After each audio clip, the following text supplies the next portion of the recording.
Merci beaucoup, Madame la Présidente. Mesdames et Messieurs les sénateurs, je vous remercie de me donner aujourd'hui l'occasion de m'exprimer devant votre commission. C'est un honneur, mais c'est aussi une responsabilité, car les sujets dont nous parlons sont sérieux, complexes, et je crois qu'ils méritent mieux que des raccourcis ou des postures. Je viens devant vous pour défendre je ne viens pas devant vous justement pour défendre un partenariat en particulier, mais pour partager une expérience de terrain. Celle d'un commerçant présent dans une vingtaine de villes en France, comme vous le disiez, Madame la Présidente, à Paris, en région.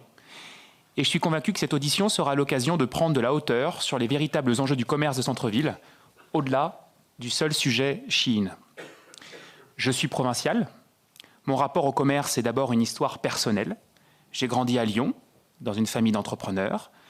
Et le commerce, pour moi, n'a jamais été un concept abstrait ni un débat idéologique. C'était le centre-ville, les vitrines, les magasins, et puis les discussions très concrètes avec des commerçants sur les factures, sur les salaires, les saisons qui étaient bonnes ou mauvaises. Et très tôt, j'ai compris que derrière une enseigne, il y a une femme, il y a des hommes, il y a des familles, et puis il y a une responsabilité. Je suis resté profondément pragmatique. Je ne crois pas que l'on sauve une filière en la jugeant.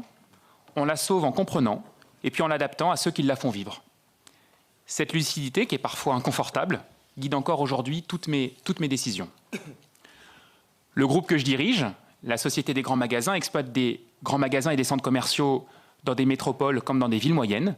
Nous sommes présents dans des centres-villes historiques, dans des quartiers fragilisés, dans des territoires où le commerce est parfois l'un des derniers lieux de vie et de lien social. Cela nous place très concrètement au cœur du débat sur l'avenir des centres-villes, et pas dans une approche théorique, mais dans la réalité quotidienne des flux, des usages et puis de l'emploi local.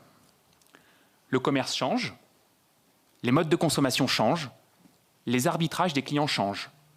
Une chose ne change pas, et vous verrez, je suis assez constant, je le dirai tout au long de cette audition, je crois que le client reste roi. Le client décide. Et notre responsabilité en tant que commerçant, c'est de nous adapter à ces évolutions, dans le strict respect de la loi. Et je vais être très clair devant vous tous, nous respectons la loi, nous ne la contournons pas, et nous n'avons jamais cherché à le faire. Je fais ici notamment référence à mon partenariat avec Shein. Tous les sites que nous avons repris, une vingtaine, étaient déficitaires, tous. Des entreprises ou des centres commerciaux que beaucoup considéraient comme condamnés, qui avaient été abandonnés. On a fait le choix de les racheter, d'y investir et de les transformer. Cela suppose des décisions difficiles, parfois clivantes. Alors oui, je suis clivant. Le BHV qui meurt lentement, sans se transformer, ça ne passionne personne. Le BHV qui opère un virage radical, sur plusieurs années, ça suscite des réactions. C'est aussi la preuve que cette marque intéresse, qu'elle est appréciée du grand public. La réalité, c'est que je me bats chaque jour pour amener du flux, pour préserver les emplois et pour éviter que des piliers du commerce de nos centres-villes ne s'éteignent. Cette position m'a valu d'être mise à l'écart par certaines fédérations ou associations, parfois brutalement, et ces mêmes acteurs reviennent aujourd'hui vers nous pour échanger et travailler ensemble. Je m'en réjouis.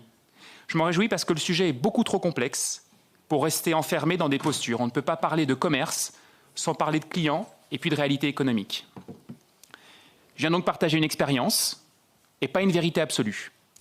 Lorsque nous avons repris le BHV, c'était une entreprise déficitaire depuis au moins 20 ans. Des difficultés de paiement auprès de certains fournisseurs ont existé, je ne les nie pas. Elles sont la conséquence d'une phase de transition lourde menée en parallèle d'un projet de transformation majeur. Beaucoup de situations ont été réglées, tout n'est pas parfait, mais on avance avec agilité. Parallèlement, et maintenant que nous sommes devenus autonomes, nous avons mis en place depuis quelques semaines un système de paiement quotidien de nos fournisseurs.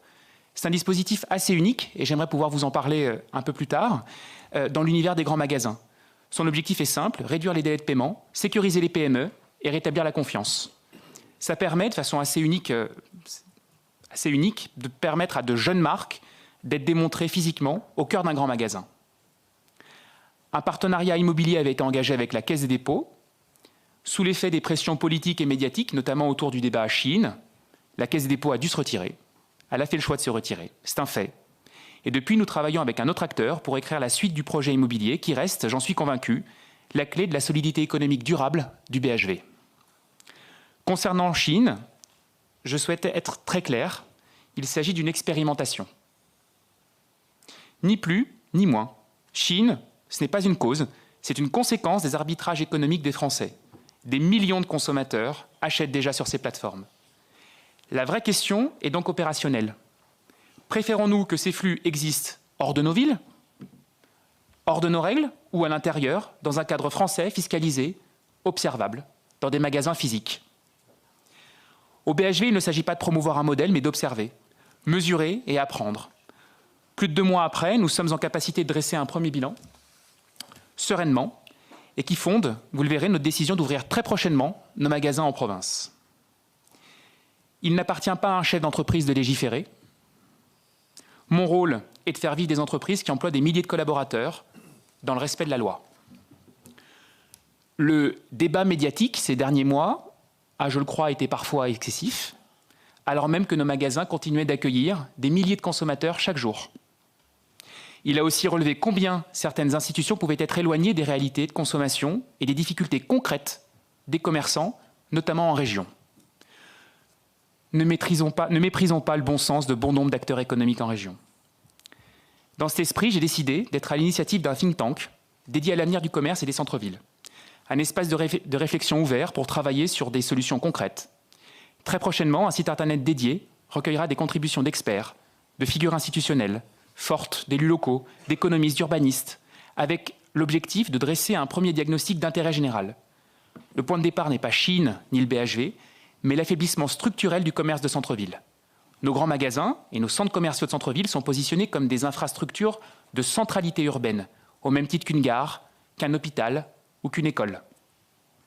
Nous chargerons un universitaire de rédiger un rapport structurant de ces propositions concrètes et je serai honoré de le mettre à la disposition de cette Assemblée. Voilà, je suis un commerçant français, provincial, de culture, de formation. Je veux continuer à entreprendre, à investir, à prendre des risques et contribuer à une réflexion collective utile, lucide et responsable. Et je suis bien entendu prêt à répondre à toutes vos questions aujourd'hui.